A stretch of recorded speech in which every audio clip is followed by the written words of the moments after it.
এক যুদ্ধেহারা সৈনিক, তার একটি ছোট্ট মেয়ে আছে এবং স্ত্রী আছে, যার কাছে সে ফিরে যেতে চায়, যাদের মায়া তাকে সবসময় ভেতর থেকে কুড়ে কুড়ে খাচ্ছে। সে সত্যিই কি ওই জেল ভেঙে পালাতে পারবে? পালিয়ে সত্যিই কি নিজের মেয়ের সাথে দেখা করতে পারবে? জানবো আজকের এই মুভির মধ্যে। সাল 1945, যেখানে আমাদের দেখানো হয় সাইবেরিয়ার একটি কারাগার ক্যাম্প। এখানে অনেক সৈনিক বন্দী হয়ে আছে। এরা সবাই জার্মান সৈনিক। আসলে দ্বিতীয় বিশ্বযুদ্ধ শেষ হয়ে গেছে এবং এখন জার্মান সৈনিকদের ধরে এনে এই ক্যাম্পে বন্দী করে রাখা হয়েছে এবং এদের দিয়ে কঠিন কাজ করানো হয়। এই বন্দীদের মধ্যে একজন বন্দীর নাম ক্লেমেন্স, যাকে 25 বছরের সাজা শোনানো হয়েছে। মানে পরবর্তী 25 বছর তাকে এই কারাগারে কাজ করতে হবে এবং থাকতে হবে। কিন্তু সে এখান থেকে পালাতে চায়, কারণ সে ফিরে যেতে চায় তার স্ত্রী আর কন্যার কাছে। এই ক্যাম্পে পাহারা খুব করা নয়, কারণ কেউ পালাতে গেলেই তার মৃত্যু নিশ্চিত। চারপাশে শুধু বরফ, হাড় কাঁপানো ঠান্ডা। যদি কেউ পালিয়ে যায়, সেই ঠান্ডায় সে জমে মারা যাবে। কিন্তু ক্লেমেন্সের এসবের কোনো চিন্তা নেই। সে শুধু এখান থেকে পালাতে চায়। এক রাতে সে সুযোগ পায়। কয়লার গাড়িতে লুকিয়ে সে পালিয়ে যায়। রাতের আকাশের তারাগুলো দেখে তার খুব আনন্দ হয়, কিন্তু হঠাৎ গাড়ি থেমে যায়। সে মাথা বের করে দেখে একজন সোভিয়েত অফিসার তাকে দেখে ফেলে। ফলে তাকে আবার ক্যাম্পের ধরে নিয়ে আসা হয় এবং 3 দিনের জন্য মাটির নিচের ছোট্ট একটা সেলে আটকে রাখা হয়। বাইরে বৃষ্টি, প্রচণ্ড ঠান্ডা, কোনো খাবার নেই, কিন্তু সে সহ করে। 3 দিন পরে ওয়ার্ডেন তাকে বের করে আনে আর বলে, তোমার সঙ্গীরা তোমার জন্য অপেক্ষা করছে। সে যায় তার সঙ্গীদের কাছে, কিন্তু তারা খুব রেগে আছে, কারণ ক্লেমেন্সের পালানোর কারণে 3 দিন কেউ কোনো খাবার পায়নি। তারা ক্লেমেন্সকে মারধর করে এবং ক্লেমেন্স গুরুতরভাবে আহত হয়। তখন এক ডাক্তার, যে নিজেও বন্দী, ক্লেমেন্সের চিকিৎসা করে। ক্লেমেন্স বলে, আমি মরতে চাই না, আমি ফিরে যেতে চাই আমার স্ত্রী এবং মেয়ের কাছে। ডাক্তার বলে, এখান থেকে পালানো অসম্ভব, তবুও যদি পালাও ঠান্ডায় মরবে। কিন্তু সত্যি হলো, তুমি যদি নাও পালাও তাহলে এমনিতেও মরবে। এখানকার কাজ সীসা খনন। তোমার শরীরে ধীরে ধীরে এই কাজের জন্য বিষ ছড়াচ্ছে, এতে মৃত্যু অবধারিত। ডাক্তার নিজেও আক্রান্ত। সে ক্লেমেন্সকে তার গরম জামা কাপড়, জুতো, একটা বন্দুক আর খাবার দেয়। সে বলে, আমি তো পালাতে পারবো না, আমি মারা যাব, কিন্তু তুমি পারো। এই লাঞ্চ বক্সটা আমার পরিবারের কাছে পৌঁছে দিও আর বলো আমি আর বেঁচে নেই। সেই রাতেই তুষার ঝড়ের মধ্যে ক্লেমেন্স আবার পালায়। সকালে ওয়ার্ডেন জানতে পারে আর গিয়ে দেখে ডাক্তার মারা গেছে। ওয়ার্ডেন প্রচণ্ড রেগে যায়। সৈনিকদের দিয়ে ক্লেমেন্সকে খুঁজতে বলে। সবাই ভাবে সে মরে গেছে, কিন্তু ওয়ার্ডেন বিশ্বাস করে ক্লেমেন্স বেঁচে আছে। এদিকে ক্লেমেন্সকে দেখা যায়, সে তুষারপাতে হেঁটে চলেছে। 9 দিন হয়ে গেছে হেঁটে হেঁটে। হঠাৎ সে কুকুরের ঘেউ ঘেউ শুনতে পিছনে তাকায়। সে স্লেজ জাতি একরকম কুকুরকে দেখে তার দিকে আসছে। ক্লেমেন্স পড়ে যায়। স্লেজ তার উপর দিয়ে চলে যায়। হঠাৎ ঘুম ভেঙে যায়। এটা ছিল স্বপ্ন। সে খুব ক্লান্ত, খাবার ফুরিয়ে গেছে। পিপাসায় এবং খিদেই সে অচেতন হয়ে পড়েছে। কিছুক্ষণ পরে যখন তার জ্ঞান ফেরে, সামনে একটি সিল দেখে, যা খাবার হতে পারে। সে বন্দুক দিয়ে গুলি করে, কিন্তু সিল পালিয়ে যায়। সে পিছু ধাওয়া করে, শেষ গুলিটা ছুঁড়ে সঠিক নিশানায় সিলকে মেরে ফেলে। অর্থাৎ এখন তার কাছে খাবার আছে। বহুদিন পরে সে পেট ভরে খায়, বিশ্রাম নেয়, আবার হাঁটা শুরু করে। তার কাছে একটা কম্পাস আছে, দিক নির্ণয়ে সাহায্য করে। নিজের মানসিক অবস্থা ঠিক রাখতে সে নিজের সঙ্গে কথা বলে। 2 মাস ধরে হাঁটার পর সে দেখে এক শুকনো গাছ। বুঝতে পারে সে আর্কটিক অঞ্চল পেরিয়ে এসেছে।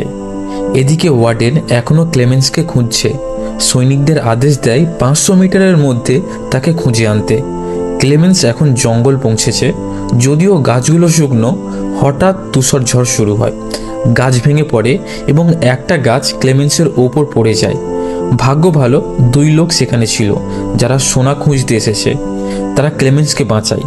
3 জন মিলে কাঠের রফট তৈরি করে নদী দিয়ে চলতে শুরু করে। হঠাৎ নদীর স্রোত বেড়ে যায়। এক সঙ্গী পড়ে যায়। ক্লেমেন্স ঝাঁপ দিয়ে তাকে বাঁচায়। কিন্তু তৃতীয় সঙ্গী ওই রাফটা নিয়ে পালিয়ে যায়। পরে ক্লেমেন্স আর বাঁচানোর লোক ফিরে এলে বোঝে যে তৃতীয় ব্যক্তিটি তাদের রাফটা নিয়ে পালিয়ে গেছে। তবে একটা পর্যায়ে তারা যখন তাকে ধরে, ওই দ্বিতীয় ব্যক্তিটি যাকে ক্লেমেন্স বাঁচিয়েছিল সে সেই তৃতীয় ব্যক্তিটাকে মেরে ফেলে। দুজন আবার যাত্রা শুরু করে, আবারও তুষার নামে। মাসের পর মাস পার হয়। একদিন ক্লেমেন্স ক্লান্ত হয়ে পড়লে অন্য লোকটা তার ব্যাগ চায়, মনে করে সে সোনা চুরি করবে, তাই সে আক্রমণ করে। ক্লেমেন্স নিচে পড়ে যায়। অচেতন ক্লেমেন্সের হুঁশ হয়, দেখে অনেক নেকড়ে তাকে ঘিরে আসে। সে গাছে ওঠে, কিন্তু নেকড়েরা পা ধরে ফেলে, গাছ ভেঙে যায়। ঠিক তখনই কিছু স্থানীয় লোক এসে গুলি করে নেকড়েগুলিকে মেরে ফেলে, ক্লেমেন্সকে বাঁচায়। তারা তাদের গ্রামে নিয়ে যায় তাকে। ক্লেমেন্স দেখে সে বেঁচে গেছে।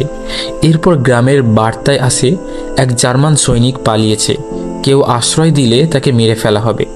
গ্রামের লোকেরা ক্লেমেন্সকে সেখান থেকে চলে যেতে বলে। খাবারও একটি কুকুর দেয় যেন সে নিরাপদ যেতে পারে। ক্লেমেন্স সেই কুকুরকে সঙ্গী করে আবার হাঁটতে শুরু করে। 1 বছর ধরে একদিন সে এক মিলে পৌঁছয়। কিছু শ্রমিক তাকে দেখে চিনে ফেলে, সে জার্মান। মালিকের কাছে নিয়ে যায়। ক্লেমেন্স তার পুরো গল্প বলে। মালিক মায়া করে তাকে ট্রেনে তুলে দেয়, কিন্তু ট্রেনে এক স্টেশনে থামলে ক্লেমেন্স দেখে সেখানে অনেক সব সোভিয়েত সৈন্য। বুঝতে পারে মালিক ও শ্রমিকরা ওয়ার্ডেনকে আগেই বলে দিয়েছে। ক্লেমেন্স দেখে ওখানে অনেক সব সোভিয়েত সৈন্য। বুঝতে পারে মালিক ও শ্রমিকরা ওয়ার্ডেনকে আগেই খবর দিয়েছে। ওয়ার্ডেন স্টেশনে তার জন্য অপেক্ষা করছে, কিন্তু ক্লেমেন্স ও তার কুকুর ট্রেন থেকে নেমে পালায়। সৈন্যরা তার পিছু নেয়। ওয়ার্ডেন তাকে ধরতেই যায়, কিন্তু হঠাৎ কুকুরটি ওয়ার্ডেনের ওপর ঝাঁপিয়ে পড়ে। ক্লেমেন্স পালানোর সুযোগ পায়, কিন্তু সে বুঝতে পারে গুলির আওয়াজ শুনে যে প্রিয় কুকুরটি মারা গেছে। তবুও সে থামে না। একটি ব্রিজে ওঠে, নিচে চলন্ত ট্রেনে ঝাঁপ দেয়, আবার পালায়।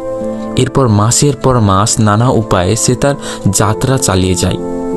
এক মেলায় পৌঁছয় যেখানে খাবার আছে, কিন্তু তার কাছে টাকা নেই। হতাশ হয়ে চলে যেতে চায়। হঠাৎ 2 মেয়ে তাকে দেখে। এক মেয়ে একটি বাচ্চার মাধ্যমে ক্লেমেন্সকে প্যানকেক দেয়। ক্লেমেন্স খেয়ে খুবই খুশি হয়। এখন সে সেন্ট্রাল এশিয়ায় পৌঁছেছে। এক পুলিশ ইহুদি লোক তার ওপর সন্দেহ করে, তাকে অনুসরণ করে। ক্লেমেন্স একটি চার্চে যায়, সেখানে প্রার্থনা করে। লোকটি বলে, আমি নিজেও একসময় বন্দী ছিলাম, চিন্তা করো না, আমি তোমার সাহায্য করব। সে তাকে তার বাড়িতে নিয়ে যায়। ক্লেমেন্স বহু বছর পর সেভ করে, নিজের দাড়ি, নিজের গোঁফ, নিজেকে দেখে আবেগে ভেসে যায়। সেই লোক তাকে একটি পাসপোর্ট তৈরি করে দেয়, বলে এখন তুমি তোমার দেশে ফিরে যেতে পারো। ক্লেমেন্স ইরানের সীমান্তে পৌঁছে পাসপোর্ট দেখায়, অনুমতি পায়। সে খুশিতে আত্মহারা হয়ে ওঠে। ব্রিজ পার হওয়ার সময় হঠাৎ আলো পড়ে, সামনে দাঁড়িয়ে আছে ওয়ার্ডেন। সে পেছনে তাকায়, বুঝতে পারে এখন সোভিয়েত অঞ্চলে আছে। ওয়ার্ডেন চাইলে তাকে গ্রেফতার করতে পারে। সে ভেঙে পড়ে। 7 বছর ধরে এই যাত্রা, আর আজ সে ধরা পড়ল। কিন্তু ওয়ার্ডেন সরে দাঁড়ায়। ক্লেমেন্স অবিশ্বাস হয়ে যায়। ধীরে ধীরে সে হাঁটতে থাকে। ওয়ার্ডেন বাধা দেয় না। ওয়ার্ডেন ক্লেমেন্সের এই 7 বছরের জেদ দেখে মুগ্ধ। সে জানে ক্লেমেন্সকে গ্রেফতার করতে পারত, কিন্তু ইচ্ছা করে না। অবশেষে ক্লেমেন্স পৌঁছে যায় ওয়েস্ট জার্মানিতে, তার বাড়িতে। আজ ক্রিসমাস। সে দেখে তার স্ত্রী ও কন্যা চার্চের পথে। সে অনুসরণ করে। চার্চে পৌঁছে তার মেয়ে তাকে দেখে চিনে ফেলে। দৌড়ে এসে বাবার বুকে ঝাঁপিয়ে পড়ে। এইভাবে ক্লেমেন্স বহু বছর পর তার পরিবারকে ফিরে পায়। এবং এখানেই এই অবিশ্বাস্য সত্য ঘটনা অবলম্বিত নির্মিত গল্পটির সমাপ্তি হয়। সত্যি কথা বলতে গেলে এই মুভিটি দেখার সময় আমি নিজের চোখের জল থামিয়ে রাখতে পারছিলাম না। মুভিটি খুবই ইমোশনাল। তো এই মুভির এক্সপ্লেনেশনটি ভালো লেগে থাকলে একটি লাইক দেবেন এবং চ্যানেলটি সাবস্ক্রাইব করে পাশে থাকা বেল আইকনটি দাবাতে ভুলবেন না। দেখা হচ্ছে পরের ভিডিওতে। ভালো থাকবেন।